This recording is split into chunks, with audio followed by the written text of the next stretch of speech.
You have something called a police pledge that you're asking leaders in this country to sign. Tell us about the police pledge.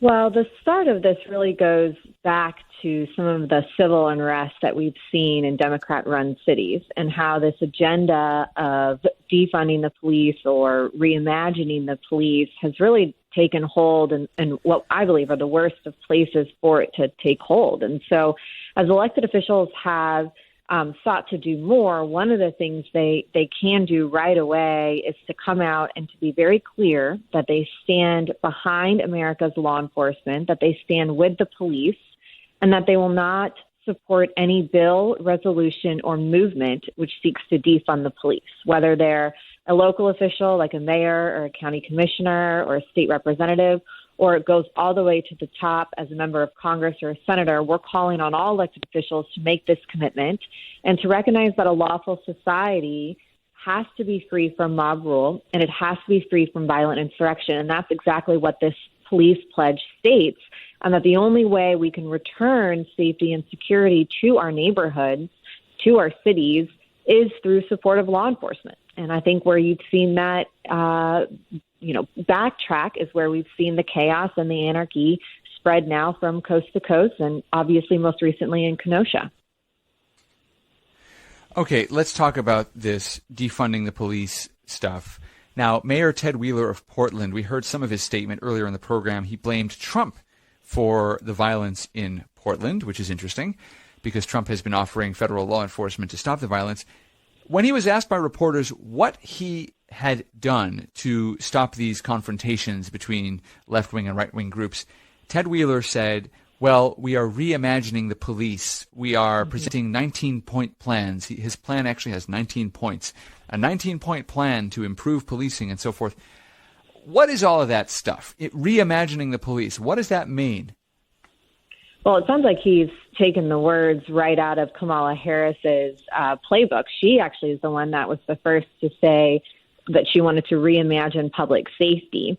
You see AOC saying a full-throated endorse of defunding the police. Joe Biden says he wants to redirect funds. These are just semantics, I believe, in what are full-out calls for defunding or abolishing the police in some cases. And I think what this goes down to is that they see, the left and the extreme left in particular sees that the only way that they can control a city, they can control chaos, is actually through the anarchy. And so in that space, then they can assert their authority, they can assert their providence over that area. And the result of it is truly damning. I mean, taking cops away leads to more deaths. There's a study that just came out just this last week that predicted that cutting police budgets nationwide would lead directly to 1,000 additional homicides per area of the cuts. And so this is serious stuff when they're messing around with these words, reimagining public safety or redirecting funds. The actual implication of it is way past just rhetoric, and it actually gets to the heart of this problem that when you take law enforcement off the streets, you allow the chaos, the looting, the anarchy to continue, and worse, you could see these spikes in homicides, such as what the study is projecting if some of these local municipalities go through with that. All right. Now, this idea that Democrats have that Trump is somehow to blame is strange to me because when he calls out the National Guard, they accuse him of being an authoritarian dictator.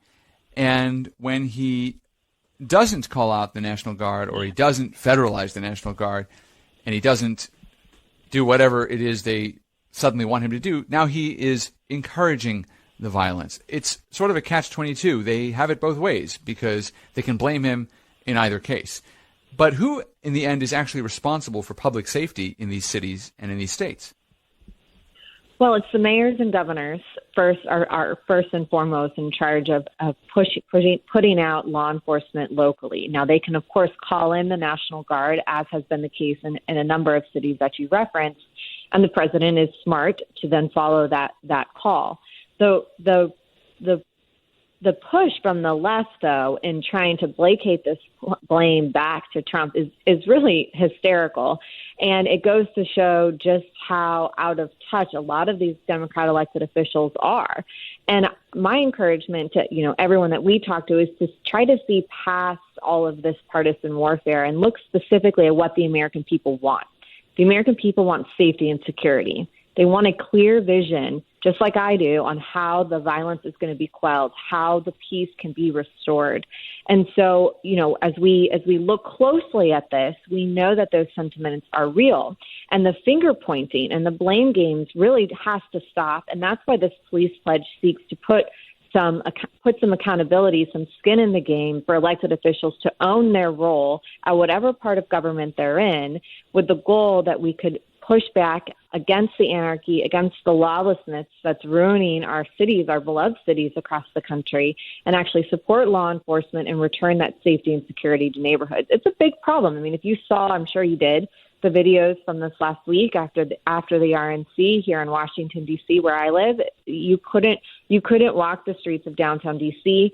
There was violence night after night. People were now, over the weekend, blocking individuals trying to drive in their cars, demanding that they get out of their cars and march, that they wouldn't be allowed to pass through. And so you just see chaos. It's just pure chaos.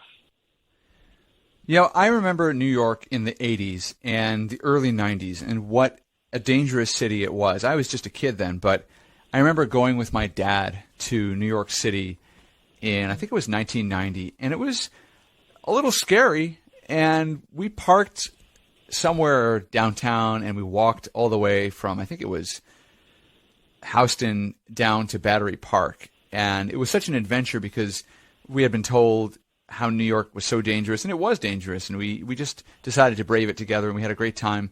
But over time, New York felt safer and safer and safer. And I remember spending summers there when I was a student, living in people's apartments and getting odd jobs and so forth. I worked in theater for a while. I worked at a couple other places. And it was interesting because it felt so safe. You could go out any time of night. Women could walk alone any time of night. This was the Giuliani era.